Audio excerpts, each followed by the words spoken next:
Bartenders have read it. What is the wildest conversation you overheard and never forgot? I was helping in the dining room when a man arrived carrying a large envelope. A woman joined him, placed her purse on the table, and went to the restroom. At my previous company, a woman named Linda tracked every order, deadline, and supplier in a file she had built over 15 years. When she returned, she ate it before he said anything. Less than a minute later, she rushed back to the restroom looking sick. When she came out, they began arguing while signing the papers from the envelope. She finally moved to the bar and told me they were meeting to finalize their divorce. She was allergic to watermelon, and her husband had watched her eat it without warning her. I understood immediately why those papers needed signatures. When she returned, management gave her a gift card instead of a raise. A man came in early for a blind date and told me a matchmaking service had arranged everything. He was nervous but polite, so I helped him choose a bottle of wine and a small cheese plate while he waited. His date was almost half an hour late. Then she stormed through the door and demanded to know why he had left her waiting outside. He explained that the reservation was inside the restaurant. She accused him of starting dinner without her and said this was already the worst date she had ever had. He listened quietly, poured himself another glass, and asked for the check. Management said the software was responsible. She stared after him and asked whether he was coming back. I told her I sincerely hoped he was not. The company created 3 committees to prevent it from happening again. Their solution was another spreadsheet where employees confirmed that they had checked the first spreadsheets. I once served a first date where the man brought a printed movie script. He explained that he was an actor and asked the woman to read the other character's lines so he could demonstrate his talent. She clearly did not want to do it, but he kept insisting that the scene would only take a minute. It lasted almost 20. Whenever she read a line, he stopped her to explain the emotion she was supposed to give him. Afterward, he spent the rest of the date reviewing his own performance, while she sat silently with both hands around her drink. When he finally went to the restroom, she asked for the check and a separate exit. We let her leave through the staff hallway.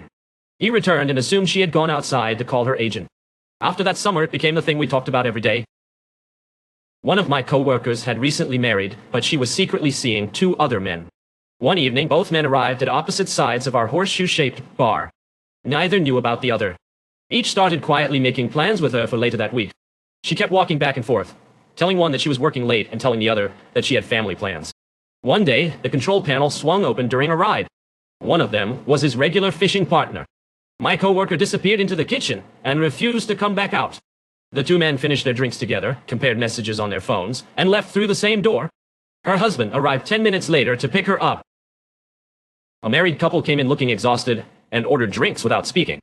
After the first round, the wife admitted she had been having an affair. The husband stared at the table for a long time, and then admitted he had also been cheating. For one strange moment, they almost seemed relieved. Then they began exchanging details, and realized they had both been seeing the same man. Strangers traded scarves, took photographs together, and shared food in the parking lot. Each was furious that the other had apparently received better dates, more thoughtful gifts, and faster replies from him. They eventually called the man together and put the phone on speaker. He answered, heard both voices, and immediately hung up. The couple paid their bill and left together, still arguing about which of them he had actually liked more. I refused to restart the case until the food was removed. Since taking this job, I always inspect frozen packages before buying them.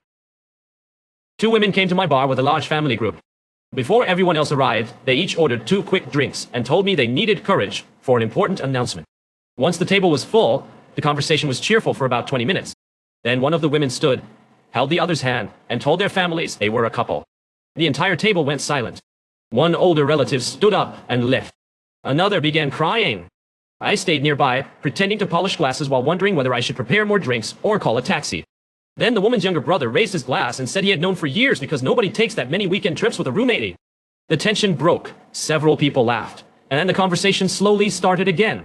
I still remember how tightly those women held hands. A regular used to spend hours telling everyone that he was the unquestioned boss of his household. According to him, his wife never made a decision without asking permission, and his children became silent whenever he entered a room. One night, he was halfway through this speech when a car horn sounded outside. He stopped talking immediately, jumped off his stool, and knocked over his drink. He threw far too much cash onto the bar because he could not wait for change. As he hurried toward the door, the horn sounded again. A woman's voice shouted his full name from the parking lot. I told him I had searched everywhere and suggested another store. Nobody said anything for a few seconds. Then one of the other regulars lifted his glass and said it was inspiring to finally see the boss receive his orders. A couple spent an entire evening discussing a very detailed relationship agreement. They had printed more than 20 pages and were negotiating everything from household chores to how much time they could spend with friends. At first, I thought they were lawyers. Then they reached a section about what would happen if one person became more attractive than the other. They debated whether gym membership should count as a shared household expense and whether a new haircut required advance notice. They signed every page, finished their drinks, and left the document on the table. I ran outside to return it, but they were already gone. There was no contact information on the pages, only initials. We kept it behind the bar for a month. During quiet shifts, every employee read the agreement. But the symbol on a package does not guarantee that anyone nearby has the equipment or market to recycle it. I helped create fragrances for laundry detergent. They sat directly beside the service station while 3 rows of customers waited for drinks. Her parents explained that they had paid her rent, car payments, vacations, and credit cards for years. Starting the next morning, all of it would stop. The daughter began crying and asked how she was supposed to survive. Her father pointed out that she had a full-time job and earned more than the bartender standing 2 feet away. That bartender was me. The daughter looked at me as if I had personally caused the problem. A boy and a girl who looked about 12 came in for what was obviously their first dating. The boy's mother drove them and planned to sit at the bar so they could have their own table. The boy refused to let her leave. The young woman suggested that the 2 of them might have more fun alone. His mother agreed and tried to stand up, but he grabbed her hand and asked her to stay. For the next hour, his mother carried the entire conversation. She asked the girl about school, ordered their food, and even reminded her son to offer his date a French fry. At the end, the girl thanked the mother for a lovely evening and told the boy she would see him at school. He looked pleased. His mother looked as if she had just completed the most difficult date of her own life. That is much closer to how live entertainment actually works. A man on a first date suddenly announced that he and his childhood friend had invented a dance routine to an old pop song. His friend was not there, but that did not stop him. He performed his own part, then ran to the other side of the table and performed his friend's part. Whenever the chorus returned, he switched positions faster. His date asked him several times to sit down. He assumed she was worried about other customers and told her that real artists must ignore judgment. By the final chorus, half the room was watching. A few people even applauded. He bowed proudly and asked his date what she thought. I overheard a man conducting what sounded like a job interview at the bar. The candidate complained about his current employer, insulted his manager, and explained several creative ways he avoided doing any actual work. The interviewer kept asking calm questions and taking notes. I called the landlord. Eventually, he admitted that he had lied on his resume because nobody verifies anything. When the candidate went to the restroom, the interviewer called someone and said there was no chance he would hire this man. The surprising part came when another customer at the far end of the bar walked over. He was the candidate's current manager and had heard the entire conversation. The candidate returned to find both men waiting for him. He had managed to lose his current job and his possible new one during the same drink. A woman brought her best friend to the bar after a breakup. The friend gave a long speech about self-respect, fresh beginnings, and never contacting the ex again. The woman nodded, deleted his number, and placed her phone face down on the bar. Less than a minute later, the phone rang. She had memorized the number and answered immediately. Her friend grabbed the phone and announced that the relationship was over. A confused male voice explained that he was their taxi driver and had found a wallet in his car. The friend apologized and returned the phone. Then the real ex called. Both women stared at the screen. After everything they had just said, they answered together and shouted the same rehearsed sentence. One night, a customer noticed something dissolving at the bottom of a woman's drink while she was in the restroom. He quietly alerted us instead of confronting her date. We removed the glass, kept the woman away from the table, and called security. The man tried to leave through a side door while acting as if nothing unusual had happened. The crew gathered around a phone and watched several technical videos. The woman was shaken because she had trusted him enough to accept the invitation. She kept asking whether we were certain. I will never forget how normal he looked or how calmly he spoke.